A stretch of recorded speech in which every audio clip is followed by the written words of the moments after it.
ವಸುದೇವಸುತಂ ದೇವಂ ಕಂಸಚಾಣೂರವರ್ಧನಂ ದೇವಕಿ ಪರಮಾನಂದಂ ಕೃಷ್ಣಂ ವಂದೇ ಜಗದ್ಗುರು. ಪರಾತ್ಪರ ಯೂಟ್ಯೂಬ್ ಚಾನಲ್ನ ಎಲ್ಲ ವೀಕ್ಷಕರಿಗೆ ಮತ್ತೊಮ್ಮೆ ಸ್ವಾಗತ ಹಾಗೂ ಎಲ್ಲರಿಗೂ ದೀಪಾವಳಿ ಹಬ್ಬದ ಹಾರ್ದಿಕ ಶುಭಾಶಯಗಳು. 5 ದಿನಗಳ ಪರ್ಯಂತ ಆಚರಿಸುವಂಥ ಈ ದೀಪಾವಳಿಯ ಹಬ್ಬದಲ್ಲಿ ಮೊದಲನೆಯ ದಿನವಾದ ನಿನ್ನೆ ಅಂದರೆ ಸೋಮವಾರ ಭಾನುವಾರ ನೀರು ತುಂಬುವಂಥ ಹಬ್ಬದ ಆಚರಣೆ ಆಗಿದೆ. ಸೋಮವಾರ ನರಕ ಚತುರ್ದಶಿ, ಮಂಗಳವಾರ ಧನಲಕ್ಷ್ಮಿ ಪೂಜೆ, ಬುಧವಾರ ಬಲಿಪಾಡ್ಯಮಿ, ಗುರುವಾರ ಯಮದ್ವಿತೀಯ ಅನ್ನುವಂಥ ಈ 5 ದಿನಗಳ ಆಚರಣೆ ಎಲ್ಲರಿಗೂ ಕೂಡ ಸುಖ, ಸಂತೋಷ, ನೆಮ್ಮದಿಯನ್ನು ತರುವಂತಾಗಲಿ ಅಂತೇಳಿ ಭಗವಂತನಲ್ಲಿ ಶ್ರೀಕೃಷ್ಣ ಪರಮಾತ್ಮನಲ್ಲಿ ಪ್ರಾರ್ಥನೆ ಮಾಡ್ತಾ, ಏಕೆಂತಂದರೆ ಈ ನರಕ ಚತುರ್ದಶಿಯು ಕೂಡ ಶ್ರೀಕೃಷ್ಣನ ಒಂದು ವಿಶೇಷವಾದಂಥ ದಿನ, ನರಕಾಸುರನನ್ನು ಸಂಹಾರ ಮಾಡಿರುವಂಥದ್ದು. ಮತ್ತು ಬಲಿಪಾಡ್ಯಮಿ ಎಂದು ಕೂಡ ವಾಮನಾವತಾರದಲ್ಲಿ ಬಲೀಂದ್ರನನ್ನು ಸಂಹರಿಸುವಂಥ ದಿನ.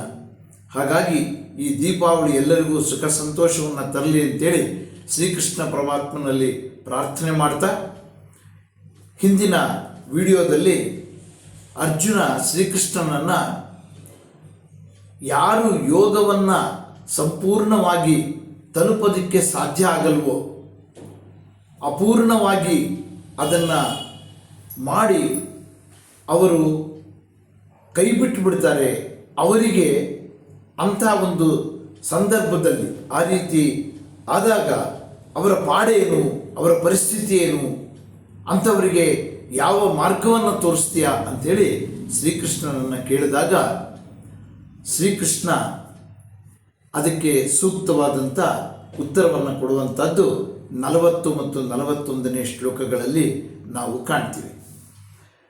ಶ್ರೀ ಭಗವಾನುವಾಚ ಪಾರ್ಥನೈವೇಹ ನಾಮುತ್ರ ವಿನಾಶಸ್ತಸ್ಯ ವಿದ್ಯತೆ ನಹಿ ಕಲ್ಯಾಣಕೃತ್ ಕಶ್ಚಿತ್ ದುರ್ಗತಿಂ ತಾತ ಗಚ್ಚತಿ ಅಂತ ಹೇಳಿದ ಭಗವಂತ.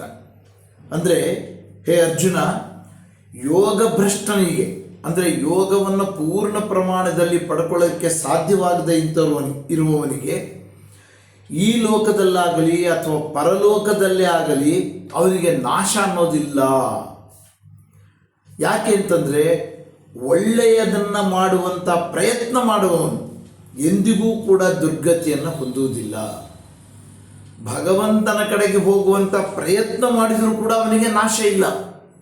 ನಮ್ಮಲ್ಲಿ ಬಹಳಷ್ಟು ಜನಕ್ಕೆ ಇದೇ ಒಂದು ಅನುಮಾನ, ನಾವು ಪೂರ್ಣ ಪ್ರಮಾಣದಲ್ಲಿ ಯೋಗ ಸಿದ್ಧಿಯನ್ನು ಪಡೆಯೋದಕ್ಕೆ ಸಾಧ್ಯ ಇಲ್ಲ, ಭಗವಂತನ ಸಾಕ್ಷಾತ್ಕಾರ ಪಡೆಯೋದಕ್ಕೆ ಸಾಧ್ಯ ಇಲ್ಲ, ನಾವು ಯಾತಕ್ಕೆ ಪ್ರಯತ್ನ ಮಾಡಬೇಕು ಅಂಥೇಳಿ ಅವರು ಪುನಃ ಇಂದ್ರಿಯಗಳ ಒಂದು ಚಾಪಲ್ಯಕ್ಕೆ ಒಳಗಾಗಿ ಈ ಲೋಕದ ಪ್ರಪಂಚದ ಸುಖಕ್ಕೆ ಒಳಗಾಗಿ ಅವರಿಗೆ ಪ್ರಯತ್ನವನ್ನು ಮಾಡುವುದನ್ನೇ ಬಿಟ್ಟುಬಿಡ್ತಾರೆ. ಆದರೆ ಅದು ತಪ್ಪು. ನಾವು ನಮಗೆ ಎಷ್ಟು ಸಾಧ್ಯ ಆಗುತ್ತೋ ಅಷ್ಟು ಪ್ರಯತ್ನ ಮಾಡಿದರೂ ಕೂಡ ಅವನಿಗೆ ಒಳ್ಳೆಯದೇ ಆಗುತ್ತೆ, ಅವನು ಮುಂದೆ ದುರ್ಗತಿಯನ್ನು ಹೊಂದಲ್ಲ ಅಂತ ಶ್ರೀಕೃಷ್ಣ ಹೇಳ್ತಾ ಇದ್ದಾನೆ. ಯಾಕೆಂತಂದರೆ ಇದು ಈ ಅರ್ಜುನನ ಈ ಸಂದೇಹವನ್ನು ಪರಿಹರಿಸುವಂಥ ಈ ಮಾತು ಅರ್ಜುನನನ್ನು ಮುಂದಿಟ್ಟುಕೊಂಡು ಇಡೀ ಮಾನವ ಕುಲಕ್ಕೆ ಶ್ರೀಕೃಷ್ಣ ಕೊಟ್ಟಿರ್ತಕ್ಕಂಥ ಒಂದು ಭರವಸೆಯ ಸಂದೇಶ. ಏನು ಹೇಳ್ತಾನೆ, ಮನಸ್ಸನ್ನು ನಿಗ್ರಹಿಸುವಂಥ ಪ್ರಯತ್ನ ಮಾಡಿ, ಭಗವಂತನ ಕಡೆಗೆ ಹೋಗುವಂಥ ಪ್ರಯತ್ನ ಮಾಡಿ, ಅವನು ಸೋತರೂ ಸಹ ಅವನಿಗೆ ನಾಶ ಇಲ್ಲ, ಅವನು ಮುಂದೊಂದು ದಿನ ಪೂರ್ಣತೆಯನ್ನು ಪಡಿತಾನೆ ಅಂತ ಶ್ರೀಕೃಷ್ಣ ಹೇಳ್ತಾ ಇದ್ದಾನೆ. ಮತ್ತೆ ಮುಂದುವರೆದು ಹೇಳ್ತಾನೆ, ಪ್ರಾಪ್ಯ ಪುಣ್ಯಕೃತಾಂ ಲೋಕಾಂ ಉಷಿತ್ವಾ ಶಾಶ್ವತಿ ಸಮಾಹ ಶುಚೀನಾಂ ಶ್ರೀಮತಾಂ ಗೇಹೇ ಯೋಗ ಭ್ರಷ್ಟೋಭಿಜಾಯತೆ ಅಂತ ಹೇಳಿದರು. ಅಂದರೆ ಈ ಯೋಗ ಭ್ರಷ್ಟ ಅಂತ ಕರೀತಾರೆ, ಯೋಗ ಸಿದ್ಧಿಯನ್ನು ಪೂರ್ಣ ಪ್ರಮಾಣದಲ್ಲಿ ಪಡೆಯೋದಕ್ಕೆ ಸಾಧ್ಯವಾಗದೇ ಇರುವವನು ಅವನು ಯೋಗ ಭ್ರಷ್ಟ.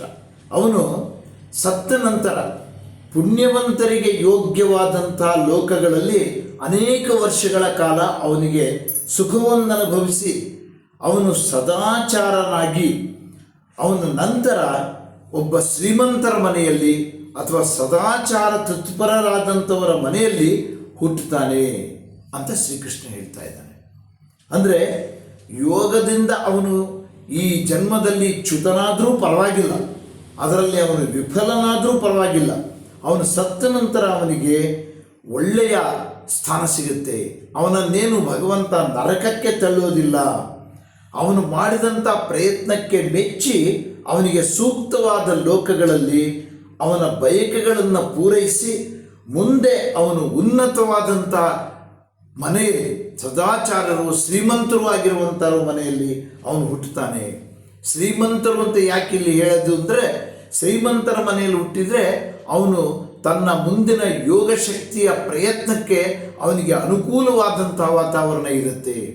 ಅವನು ಆ ಯೋಗ ಶಕ್ತಿಯನ್ನು ಪುನಃ ಮುಂದುವರಿಸಿ ಅವನು ಯೋಗ ಸಿದ್ಧಿಯನ್ನು ಪಡಿತಾನೆ ಅನ್ನುವಂಥ ಮಾಹಿತಿಯನ್ನು ಶ್ರೀಕೃಷ್ಣ ತಿಳಿಸ್ತಾ ಇದ್ದಾನೆ ಅಂತ ಹೇಳ್ತಾ ಇವತ್ತಿನ ಈ ವಿಡಿಯೋವನ್ನು ಮುಕ್ತಾಯ ಮಾಡ್ತೀನಿ. ನಮಸ್ಕಾರ.